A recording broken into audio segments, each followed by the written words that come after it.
o Espírito Santo, doutrina do Espírito Santo, pneumatologia, teologicamente falando, teologia simplificando o estudo, e pneu se refere ao ar, ao vento. Romanos 8:9.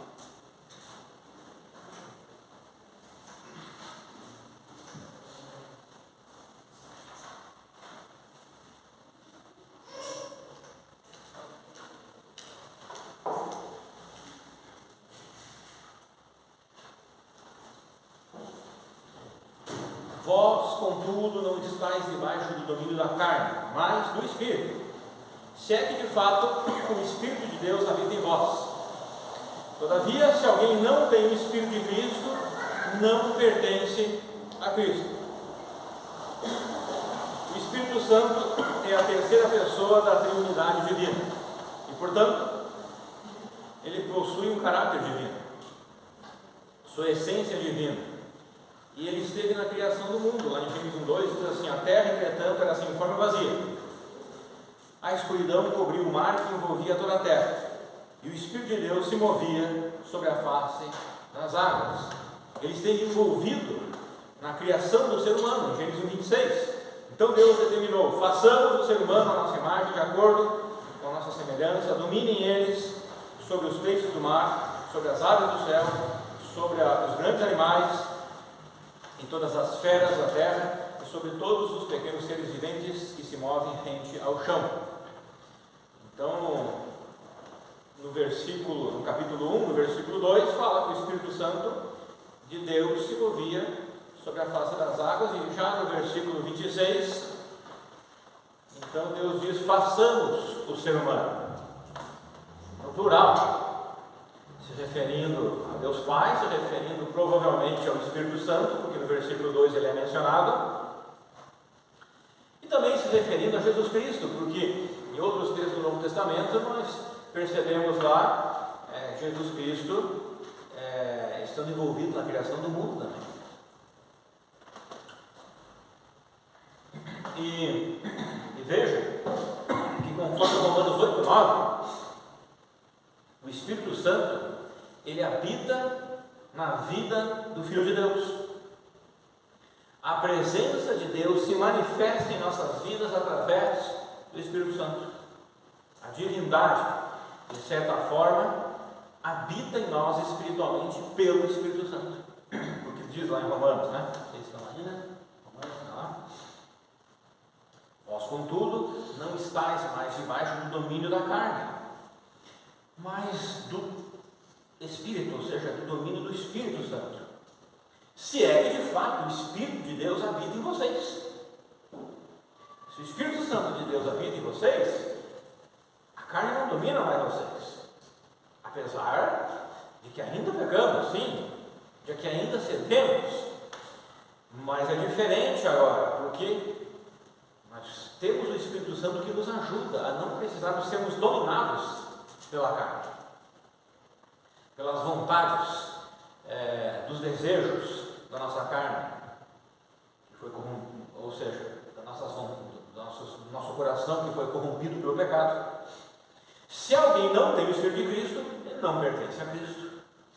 Então é bem claro que o Espírito Santo, ele tem um caráter divino e habita em nós. Depois de tempo que a gente já é crente, né? A gente nem pensa mais muito sobre isso, né? Como pode Deus habitar em mim? A gente não raciocina mais, nem pensa sobre isso. Eu, um ser finito, eu, um ser pecador, salvo, mas que continua com a natureza pecaminosa, e esse Deus tão amoroso, tão misericordioso, esse Deus tão imenso, onipotente, onipresente, onisciente, habita em mim. Esse ser tão grandioso habita nesse ser tão pequeno. É algo assustador, é algo incompreensível, mas foi dessa forma que Deus tem demonstrado o seu amor e sua misericórdia para conosco. E ainda assim, é por isso que há uma luta dentro de nós, porque a velha natureza não foi retirada de nós ainda. Antes de Cristo, cada um de nós tinha só uma natureza, a natureza humana. Quando colocamos nossa fé em Cristo, nós passamos a ter duas naturezas, a humana e a divina. E há essa luta dentro de nós, constante. Quando nós formos para o céu, para a eternidade, nós passaremos a ter uma natureza somente de novo, só que a divina. Não a natureza humana vai ser descartada. Nós teremos nossos corpos glorificados também. Então, sendo assim, os filhos de Deus, tendo o Espírito Santo habitando dentro deles, então eles têm o ser divino habitando dentro deles, eles são divinamente guiados, ou seja, suas vidas são direcionadas para viverem de acordo com os propósitos de Deus. A habitação do Espírito Santo na vida de alguém é prova de que este é filho de Deus. Tal pessoa não vive debaixo das regras do homem natural. Ele não é mais dominado pelos propósitos do homem natural, apesar que muitas vezes ele cede e peca. Nós fizemos isso, muitas vezes cedemos e pecamos, mas nós não estamos mais debaixo daquele domínio. É diferente daquele homem que ele peca porque ele está debaixo do domínio da velha natureza. É diferente agora desse aqui, ele está debaixo do domínio do Espírito, mas ainda assim ele peca. Como eu expliquei antes, ainda habita em nós a velha natureza, é essa luta e muitas vezes perdemos algumas batalhas. A habitação do Espírito Santo na vida de uma pessoa é um selo de segurança da sua salvação. A habitação do Espírito Santo na minha vida é o selo de segurança da minha salvação. Eu vou ser salvo, independente da minha vida e como ela seja. Como eu expliquei hoje de manhã, você como salvo, a sua vida de salvo, a sua vida de santidade, a sua vida cristã nesse mundo, como que ela vai determinar como você vai entrar no céu. Você vai entrar no céu, você é salvo, mas vai determinar se você vai entrar no céu com muitos ferimentos ou com poucos ferimentos. Porque no céu, se você é salvo, você vai entrar. E como saber se o Espírito Santo habita na vida de alguém? Pelo fruto, ou seja, pelo que o Espírito Santo produz na vida de uma pessoa que se diz ser filho ou filha de Deus. Gálatas 22, a 25, 5, 22 a 25 diz assim: entretanto, o fruto do Espírito é amor, alegria, paz, paciência, benignidade, bondade, fidelidade, mansidão e domínio próprio. Então, ele não está dizendo os frutos do Espírito Santo, mas o fruto. O fruto do Espírito Santo produz essas coisas, todas essas coisas: amor, alegria, paz, paciência, benignidade, bondade, fidelidade, mansidão e domínio próprio. Bom, aí vai depender muito do estágio da fé de cada um, do estágio também de maturidade de cada um, com relação ao fruto do Espírito Santo. E tem todas, como se fosse uma tangerina, né? Tem os gomos. A tangerina é uma só, e cada gomo pode ser, cada um desses gomos pode ser uma dessas características aqui. Um gomo é do amor, da alegria, a paz, a paciência, a dignidade, a bondade, a fidelidade, a mansidão, do domínio próprio. É um fruto só, a tangerina. E esse fruto pode ser maior ou menor, dependendo da minha vida espiritual. Dependendo do quanto eu deixo o Espírito Santo dominar a minha vida, dependendo de quanto eu deixo o Espírito Santo guiar a minha vida. Ou seja, diariamente, a batalha está na nossa mente. A alcançamos a vida. A batalha está aqui. Como a Bíblia fala várias vezes coração, se refere a emoções, sentimentos e também está se referindo ao intelecto, à mente, à razão. A batalha é aqui, na sua mente. A forma que vamos pensar a respeito da vida e como vamos viver a vida, do que eu vou fazer com a minha vida. Então, o versículo 24 diz assim: os que pertencem a Cristo Jesus crucificaram a carne com as suas paixões e os seus desejos. Então, olha, quando ele fala de carne, ele está se referindo às nossas paixões e desejos. Mas ele está falando daquelas paixões e desejos que vão contra Deus, pecaminosos. Porque existem paixões que não são pecaminosas, existem desejos que não são pecaminosos, né? Você deve estar apaixonado sempre pelo seu cônjuge, pecaminoso. Você pode ter desejos santos na sua vida. Então ele está falando dos desejos da carne, das paixões da carne que foram corrompidas pelo pecado. E o versículo 25 diz: se vivemos pelo Espírito, andemos de igual modo sob a direção do Espírito. Então é interessante que Paulo, escrevendo aos Gálatas, ele diz: ó, se vocês vivem pelo Espírito, então andem de acordo com a direção que o Espírito mostra para vocês. Vocês viram que ele não está dizendo assim, ó, quem é salvo vai viver de certa forma. Não, ele está chamando a atenção aqui, ó, se você tem o Espírito e você vive pelo Espírito, você tem o Espírito, então ande na direção dele. Mostrando, Paulo, que havia a possibilidade de alguém ter o Espírito, ser salvo, e não viver por ele, né? Então nós vimos no último estudo que alguém lembra qual foi o último estudo sobre os distintivos, sobre qual doutrina?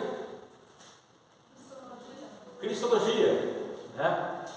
E nós vimos naquele estudo que muitas religiões e seitas atacam a divindade de Cristo. Uma grande verdade essa, né? Eles atacam. As quais também atacam a divindade do Espírito Santo, afirmando que ele é apenas um poder ou uma energia, negando que ele é uma pessoa. Então isso é preocupante. Negando que ele é a terceira pessoa. Não é terceira de sequência em termos de importância, mas terceira pessoa com relação a... Nós vemos muito no Antigo Testamento Deus Pai, no Novo Testamento depois o Filho, depois na época da Igreja o Espírito Santo, né? Então, negando a terceira pessoa da Trindade. Então essas mesmas religiões e seitas que atacam a divindade de Cristo também atacam a divindade do Espírito Santo e procuram mostrar que o Espírito Santo ele é um poder, não uma pessoa, ou uma energia, não uma pessoa. Mas a Bíblia afirma que ele é uma pessoa. A Bíblia afirma que ele é o nosso consolador, nosso paráclito, né, aquele que está ao nosso lado, nosso exortador, nosso paráclito, né, que está ao nosso lado, o exortador quer dizer aquele que está ao nosso lado para nos levar para o caminho certo. É o nosso advogado perante Deus. Ele se expressa com gemidos inexprimíveis quando estamos orando, porque a Bíblia diz que a gente não sabe orar como convém, então ele se expressa dessa forma. A Bíblia ensina que nós podemos entristecer o Espírito Santo, deixar ele triste. Então, ele é uma pessoa, ele tem emoções, uma energia, um poder não tem, não se entristece, né? Outra concepção do Espírito Santo é de que ele não é eterno, mas que ele teve um início tendo sido gerado pelo Filho, como também o Filho foi gerado pelo Pai. É outra concepção bem antiga muito antiga. Essa concepção vem lá do tempo do iluminismo, da época de que o Espírito, que o Filho foi gerado pelo Pai, o Pai foi gerado, e o Espírito Santo foi gerado pelo Filho. E daí, em alguns concílios, 1 ou 2, eu não lembro agora, em Nicéia ou outros, foi discutido sobre essa questão e definido a doutrina do Espírito Santo, porque ela não era muito... A doutrina do Espírito Santo, ela tem sido muito desenvolvida mais modernamente, mais nos últimos tempos. Antigamente eles não falavam do Espírito Santo, mas quando surgiu essa falsa doutrina, eles precisaram sentar e conversar sobre a doutrina do Espírito Santo, sobre o Espírito Santo, porque não, está sendo ventilado aí que ele foi gerado, né? Então ele não é um ser eterno. E daí houve então, eu não lembro agora certinho, mas houve o chamado filioque, que acho que é do latim, que diz que para combater essa doutrina, que o Filho foi gerado dessa forma, e aí é que veio aquele cisma da Igreja Católica Ocidental para a Igreja Católica Oriental, a divisão, né? Foi nesse período aqui, e porque um grupo, depois que eles definiram a doutrina do Espírito Santo, um grupo queria que fosse usada uma certa palavra, outro grupo outra palavra, existiam mais coisas, né? Mas enfim, a doutrina do Espírito Santo, ela demorou para ser definida.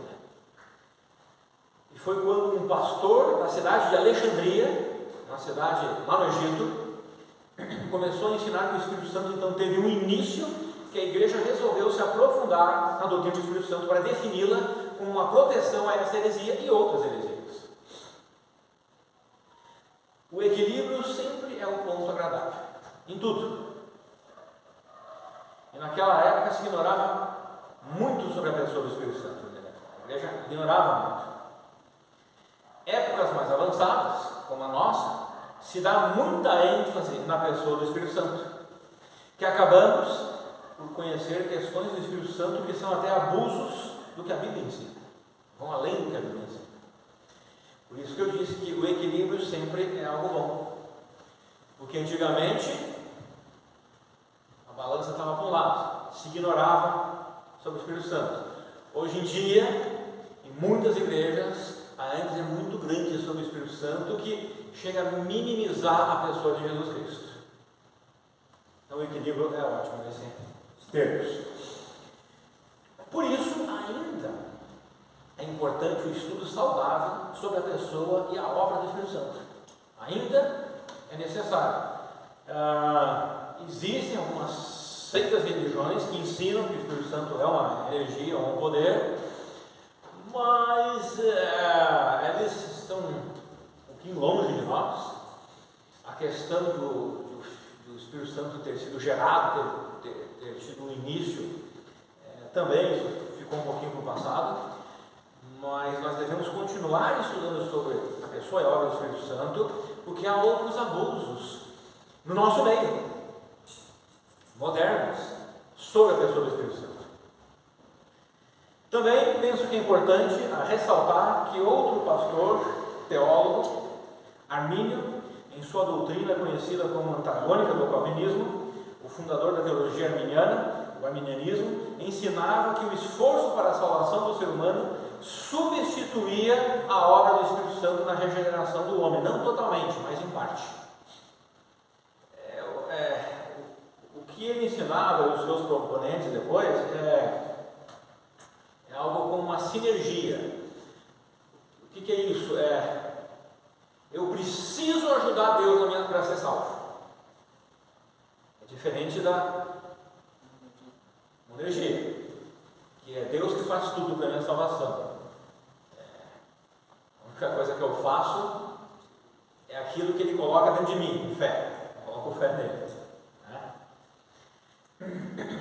O iluminismo ou o renascentismo na Europa, entre os séculos XIV e o século XVI, o que é esse iluminismo ou renascentismo? Então, simplificando, foi um movimento que defendia o antropocentrismo, tirava Deus do centro da vida do homem, colocava o homem como centro da sua vida.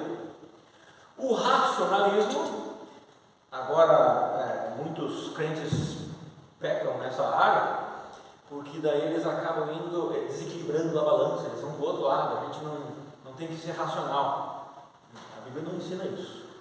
A gente tem que ser racional e lógico, só que a gente deve submeter os nossos pensamentos, a nossa mente, à palavra do Senhor, né? Só que nesse caso aqui eles colocaram fora a palavra do Senhor, a teologia, e pegaram, por ser uma época antropocêntrica, então eles pegaram o racionalismo e colocaram no topo. Esse é o nosso Deus agora, né?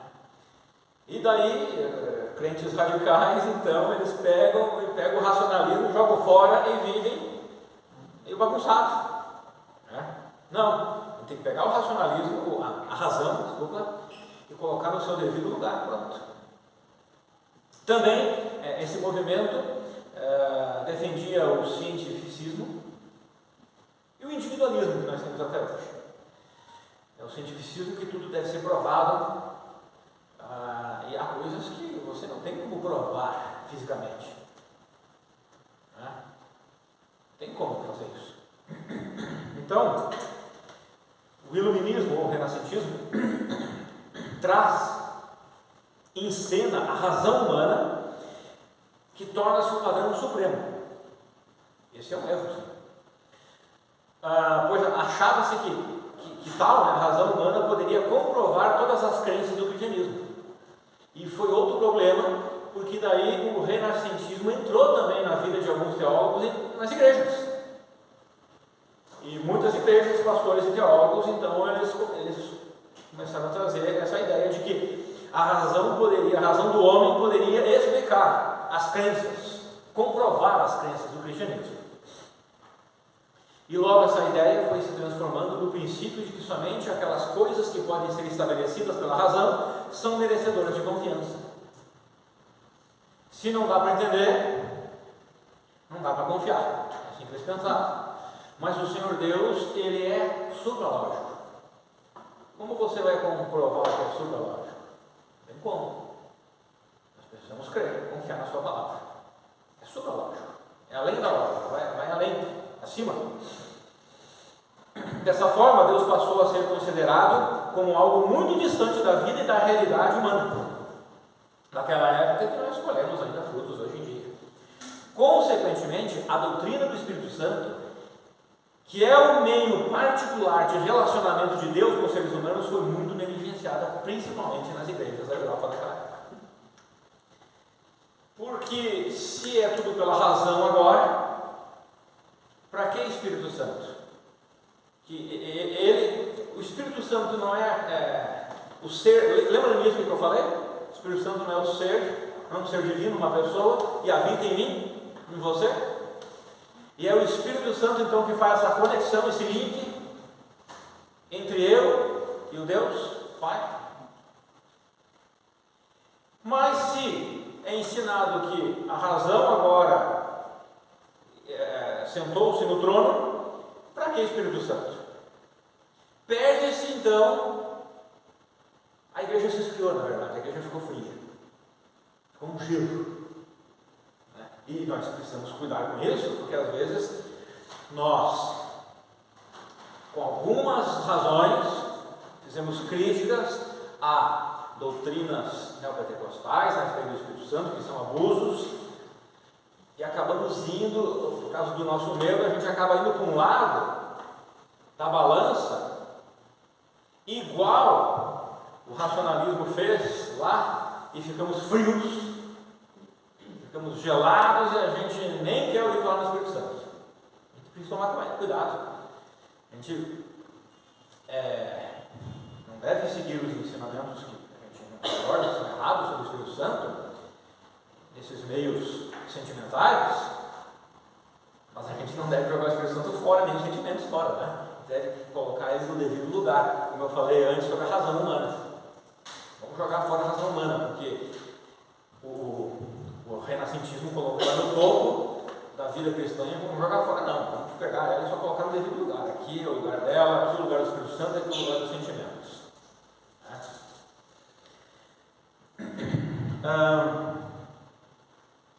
Então, nesse período, vários pastores, teólogos e grupos de cristãos trouxeram uma definição mais apurada e equilibrada da obra do Espírito Santo na vida dos cristãos, naquele período do renascentismo. Então, como uma defesa, eles começaram a estudar mais a fundo e trazer mais definições apuradas e equilibradas sobre a obra do Espírito Santo na vida dos cristãos, porque o renascentismo trouxe a razão como Deus, e o renascentismo está entrando dentro da igreja, então as igrejas estão frias, não tem mais nem um tipo de...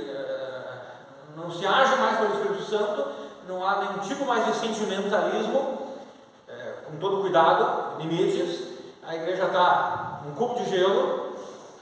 Então, pastores e teólogos, grupos de cristãos sérios, na história tem vários, eles trouxeram uma definição então mais apurada e mais equilibrada sobre a obra do Espírito Santo na vida do cristão. E isso é importante, porque o Espírito Santo atua na vida do cristão, ele atua na minha vida e na sua vida. Se eu posso entristecer o Espírito Santo, como a Bíblia afirma, então o Espírito Santo está atuando na minha vida. Algo, isso que eles fizeram, que contribuiu muito para a igreja ser mais cheia de vida, porque a igreja então tinha perdido a sua vida.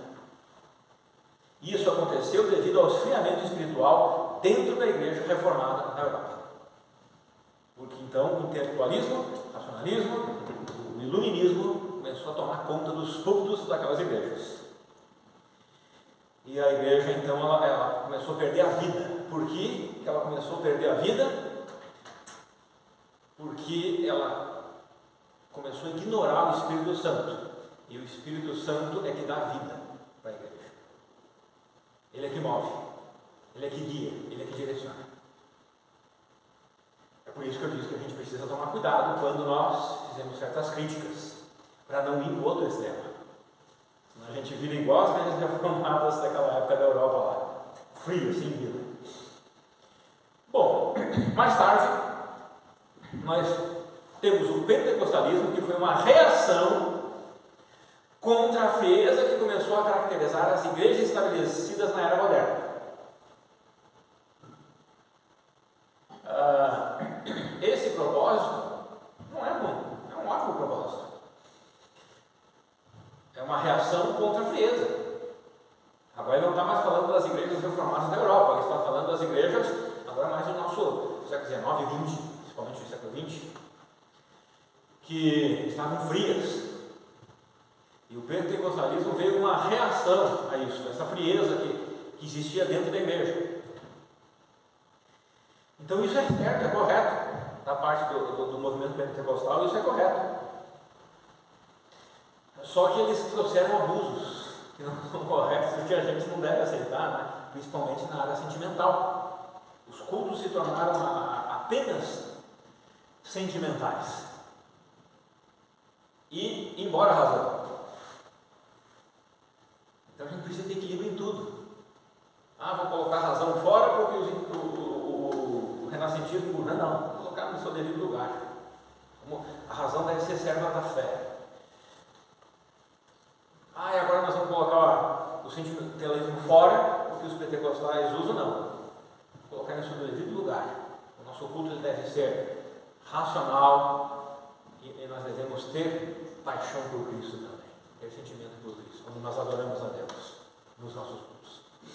Tudo com equilíbrio.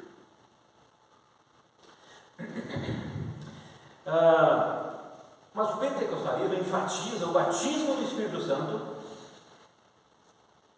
como uma segunda obra da graça que promove o retorno à experiência de todos os dons concedidos e utilizados na época do Novo Testamento.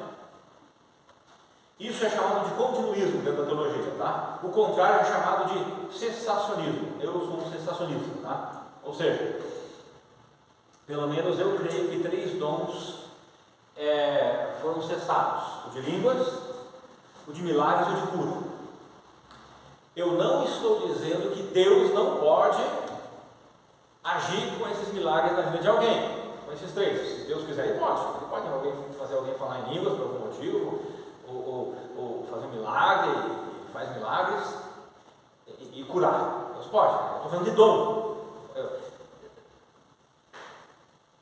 A linha sensacionista diz que esses 3 dons não existem mais, ou seja, é diferente Deus poder fazer do que um dom. O que é um dom? É Deus usar a vida de alguém aqui.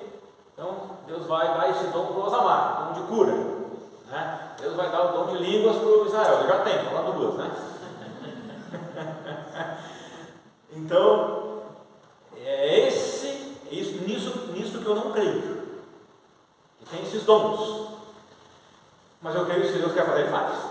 Aí é com Ele. Tá?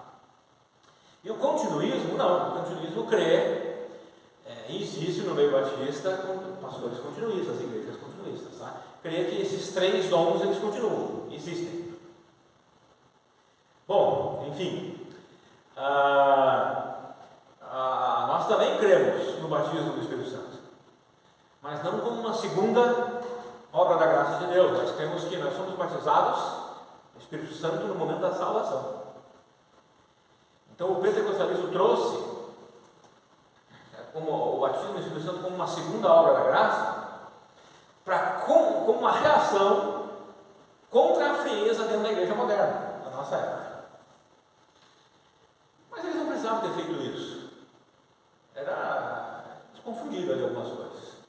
Era só trazer o que a Bíblia ensina: um avivamento espiritual e de vida de santidade dos membros da igreja.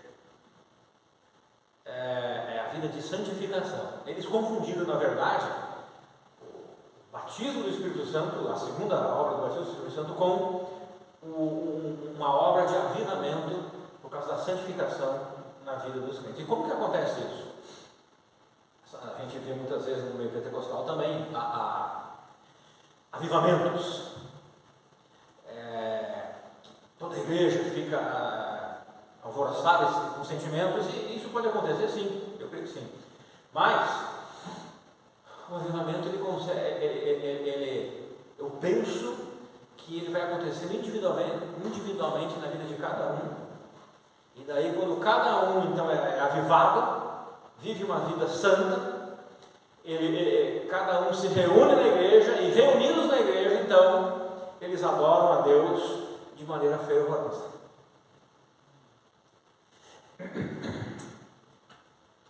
O pentecostalismo afirma a doutrina ortodoxa do Espírito Santo. Eles afirmam a doutrina tradicional. Eles não saem da doutrina tradicional, eles afirmam a tradicional. E enxergam a realidade da obra de santidade dele na vida dos cristãos. Eles também enxergam isso, mas nem sempre da maneira correta. Então é diferente o movimento pentecostal do movimento de outras seitas e outras religiões. Por quê? Porque as seitas e religiões, eles não afirmam a doutrina do Espírito Santo. Eles dizem que o Espírito Santo nem é uma pessoa, eles nem creem na santidade, na obra de santidade do Espírito Santo, e assim vai, né? Não, o pentecostalismo, ele crê na doutrina ortodoxa do Espírito Santo, igual a nós. Só que o problema é que eles acrescentam algumas coisas e que viram alguns abusos. É que a gente crê que é mais emocionalismo. E fizeram isso por causa da frieza da igreja moderna, da nossa igreja.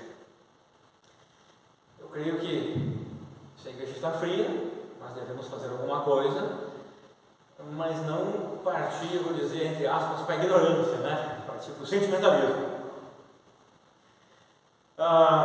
Ou seja, o pentecostalismo, apesar de afirmar a doutrina ortodoxa do Espírito Santo, acaba dando ênfase demasiada na obra do Espírito Santo, minimizando a obra de Cristo, o nome de Cristo, porque na Bíblia o Espírito Santo, ele glorifica o nome de Cristo, ele glorifica o nome do Senhor Jesus.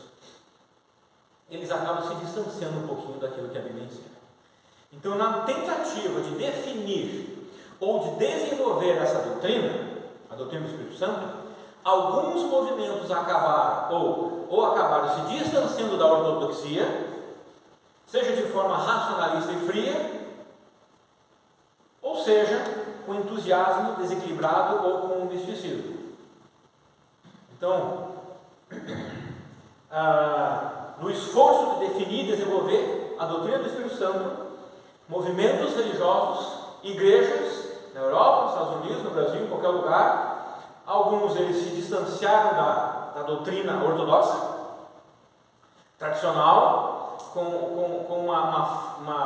não vou dizer uma fé, né, mas uma prática racionalista e fria, absorvendo o renascentismo, e outros foram para o outro lado, que eu acabei de falar, o pentecostalismo, o movimento pentecostal, com muito entusiasmo, não vou dizer, com entusiasmo desequilibrado e às vezes até com misticismo, que a gente vê em algumas dessas igrejas, né? Algo místico.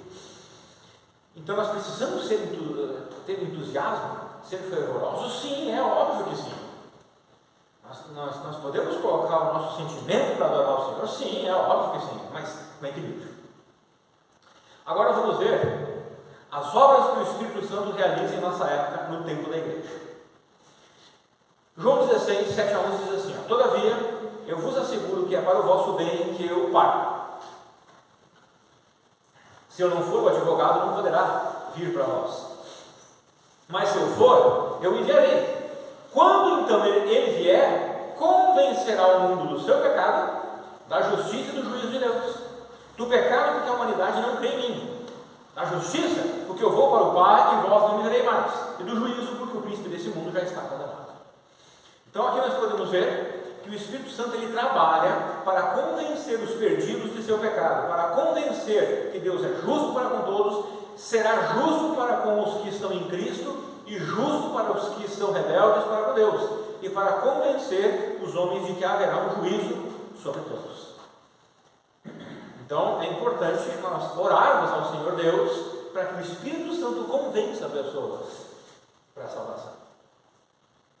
Outra obra do Espírito Santo, em nossa época, João 3 a 8. Jesus respondeu, declarando: em verdade te asseguro que se alguém não nascer de novo, ou nascer de novo, não pode ver o reino de Deus. Nicodemos questionou: como pode um homem nascer sendo velho? Pode todavia entrar pela segunda vez no ventre de sua mãe e nascer novamente? Arrasou Jesus: em verdade, te asseguro, quem não nascer da água e do Espírito não pode entrar no reino de Deus. O que é nascido da carne é carne, mas o que nasce do Espírito é Espírito. Não te surpreendas pelo fato de eu te haver dito: deveis nascer de novo. O vento sopra onde quer, você escuta o som, mas não sabe de onde vem, nem para onde vai. Assim ocorre com todos os nascidos do Espírito Santo. Então aqui ele está comparando o Espírito Santo com o vento, uma das figuras do Espírito Santo. Então, quando se fala a pneumatologia, a analogia, então o estudo, e pneuma se refere a ar, a vento. Quem trabalhou na indústria, né, já trabalhou com máquinas pneumáticas, porque máquinas que trabalham pelo ar, através do ar. O ar é a sua energia, né? Então, neste texto, nós percebemos a salvação que envolve a regeneração, a habitação, o selamento e o batismo do Espírito Santo nesse texto aqui. Então, o Espírito Santo, ele, na salvação, o Espírito Santo, ele regenera, ele habita, ele sela e ele batiza. O salvo no corpo. Então, para versículos no texto, a gente vê sobre o nascer de novo.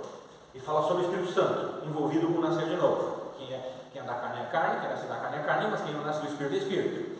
Agora, vamos ver alguns versículos específicos de cada uma dessas questões que o Espírito Santo faz na vida do novo convertido. Regenera, habita, sela e batiza.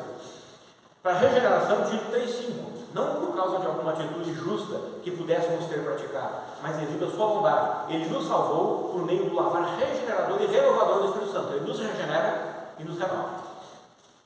Habitação, 1 Coríntios 3,16. Não sabeis que sois santuário de Deus e que o Espírito habita em vós? O Espírito Espírito Santo também habita em nós. Selamento, Efésios 1, 13 a 14. Nele igualmente vós, tendo ouvido a palavra da verdade, o evangelho da vossa salvação, e nele também crido, fostes selados com o Espírito Santo da promessa, porque é a garantia da nossa herança. Que herança? A salvação, para a redenção da propriedade de Deus, para o louvor da sua glória. Então o Espírito Santo nos cela. E o batismo, Atos 1, 5. Porquanto João de fato batizou com água, entretanto, dentro de poucos dias vós sereis batizados com o Espírito Santo. Outra obra do Espírito Santo é essa, a da salvação, que envolve todas essas questões aqui. João 16, de 12 a 15, diz assim: eu ainda tenho muitas verdades que desejo vos dizer, mas seria demais para o vosso entendimento nesse momento. No entanto, quando o Espírito da verdade vier, ele vos guiará em toda a verdade, porque não falará por si mesmo, mas dirá tudo o que tiver ouvido e vos revelará tudo o que está por vir. O Espírito me glorificará, porque receberá do que é meu e vos anunciará. Tudo quanto o Pai tem, pertence a mim. Por isso é que eu disse que o Espírito Santo receberá do que é meu e o revelará a vós. Então o que o Espírito Santo vai fazer aqui? Nos revelar a vontade do Pai, nos guiar. Ele fala ali no versículo 13, vai nos guiar em toda a verdade de Deus Pai. Há muitas coisas que o Espírito Santo ainda faz. Essas são uma das coisas as questões mais importantes que ele faz em nossas vidas. O estudo sobre o Espírito Santo ele é longo, ele é grande. Tem também, lá na EBET tem um módulo do Espírito Santo que está quase completo, e tem uma das aulas que é só sobre as concepções do Espírito Santo, como pomba, como fogo, como ar, e assim vai. Há muita coisa, tem toda a história da doutrina do Espírito Santo. Esse texto aqui que acabamos de ler, nós podemos ver o trabalho do Espírito Santo em nos guiar, em nos orientar a andar dentro da vontade e do propósito de Deus, dentro dos caminhos de justiça e de santidade. Então, você já tem o Espírito Santo? Pastor, já. Haja de forma a não entristecer. Deixa ele, como falam nossos irmãos lá na Venezuela, obrar em sua vida, Deixa ele trabalhar em sua vida, amém? Amen.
uns aos outros.